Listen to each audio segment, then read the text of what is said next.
Let's go. Amplitude and vertical shifts. All we're talking about are the Y's. That's what's happening. We're moving up and down, or we're stretching or smashing in the up and down direction. We talk about amplitude and vertical shifts. Let's talk about a vertical shift first. Let's do this. Oh, see if this stuff will work. There we go. Now, for our fancy new way we write it, we're like, well, this is 0 plus 1 times sine. Oh, no. Yeah. Oh, bx minus c. But, oh, no. B is 1. C is 0. No, so it's just this. Okay, cool.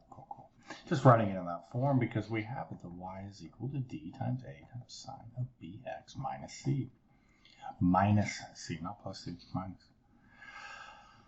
So this one's telling us that we have no, d is our vertical shift, or vertical translation, so it means shift up by nothing.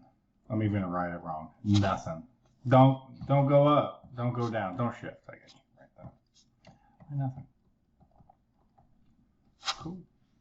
Well, look at the next one. What do we got there? It's like that thing shifted up by 1. It's like it shifted up by 1. But the ones behind it, instead of in front, like our it actually doesn't make any difference whether we write it as y is equal to 1 plus sine of x. Well, that's the same thing. Addition's commutative. 2 plus 3 is equal to 3 plus 2. And all this is telling us is that we're going to take our graph, and instead of having a, right where we start, I guess, at y equals 0, now we're going to start up here where y equals 1. And we have this idea of the center line. It's called the center line. You know, it cuts where the amplitude is. Where our center line back here was at y equals 0. This one's at y equals 1. The vertical shift. Huh? Let's go. Let's look at another one. Oh, look at that. It's the same frickin' graph, but now that thing shifted way the hell down. I wonder where the center line can be. Looks like it's hanging out right there at y equals -4.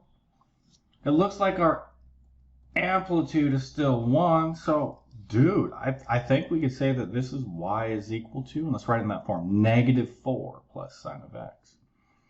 Our vertical shift. So that can shift it up and down. Go up, you can take it down. If it's a minus sign, if it's a plus sign, it goes up. You could also write it like this, y is equal to sine of x minus 4. They're both the same thing. But you're going to need to be able to read a graph and be like, I know what's up. I can see it. All right. Well, there's your vertical shift. There's not much to the vertical shift. It moves that shit up and down. It moves it up and down. Everything outside of the trig function will affect your vertical components. Clean this up. Now, oh, don't look at that. We want to talk about maybe this component. Let's keep going with sine. Now, everything I'm saying for sine is also true for cosine. We'll show that in a moment. Now, let's remove the idea of our vertical shift. So let's just look at of this form here. No vertical shift, no horizontal. We'll just look at the a value, where a is that, well, the absolute value is the amplitude. It's the amplitude. Cool.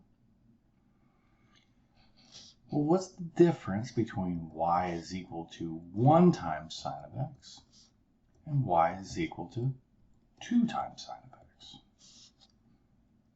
Well, let me graph sine of x for you. So I'm not going to give you a great graph here. I'm actually purposely going to kind of do a piss poor job. Let me go, all right. It's a 1 and -1. We say this is y is equal to sine of x. I'm not going to even giving you any x values because we're only talking about vertical right now. Everything on the outside, a and d, only affects the vertical. So let me show you how you graph y is equal to 2 sine of x. There you go. I graphed it. Let's get rid of that. Just change the heights. It stretches it out. Did you catch what I just did there? I just changed it. Oops. I'm sorry. It was 12 sine of x. That's what we wanted. So it's actually -12 times 1. I'm trying to make my point. I don't know if I made my point. Let's go back to that. Just drawing it. Now let's see an actual graph. Let's go down. And there it truly is, right? Not my little trick game where here's our y is equal to sine of x, only going up to a maximum height of 1, going down to a minimum height of -1.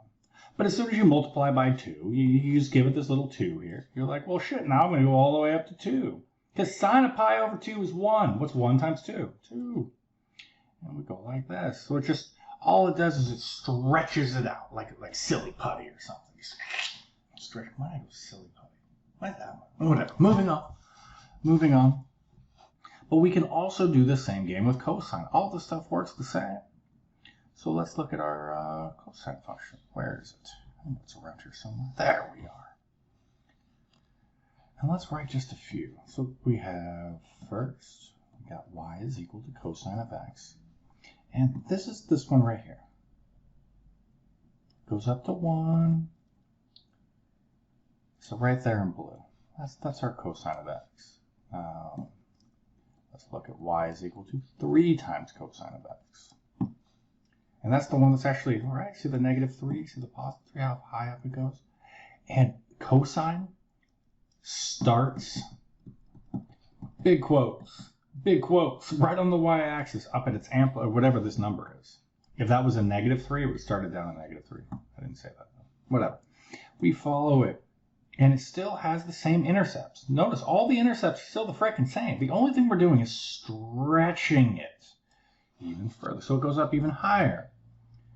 But it doesn't have to necessarily be a vertical stretch. It can be a vertical compression as well, or a smash, or a...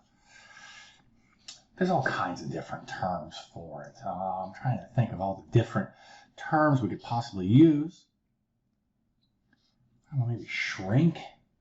I think that's all the different terms we could use. Shrink, compression, smash. So when we have this one, let's do this one, so green. This is the, oh, look at this one. It's not going as high. It's only going half as high as everything else. It's only going half as high. So let me show you how I would graph this one. Y is equal to pi times cosine of x. So what I would do, see, because I'm just going to graph it, and I don't have to scale. It's just like, all right, cool. Cosine of x, it starts at 1 usually. It goes like this. So that's the difference. It's got all those different values, but now, since there's a pi, I write that it goes up to pi and it goes down to -pi. Little trick. I wrote 1 at first, and I changed the 1 into a pi, because that's what the amplitude does. Now wait, what if it's this? What if y is equal to -pi times cosine of x? What's going to happen with our graph here? It's actually going to happen with this negative. Our amplitude is still equal to pi, about 3, just about 3. Who cares what the number is? It's still about 3, but there's a reflection. That negative means so much to us. It's actually going to reflect about the x-axis. So we're not going to start up at pi, we're going to start down at -pi. Because with cosine, it's beautiful. Whatever that number is that's attached, that's telling you like where to, big quotes around it, start. Because now we have that, it's going to have the same intercept. It's just reflected like it's in a mirror. Now it looks like DNA or something, right? But that's the game. That's a reflection about the x-axis. So there's just some quick games. You got to be able to see them, translate them, read them, know what the heck's going on. There's just such a whole host of vocabulary words in here, and knowing how to move stuff around. So next one, we'll start dealing with the period. We'll really start talking more just like, boom, what's the amplitude, what's the period? What's the amplitude, what's the period? And then we'll start getting into reading some graphs and creating some graphs.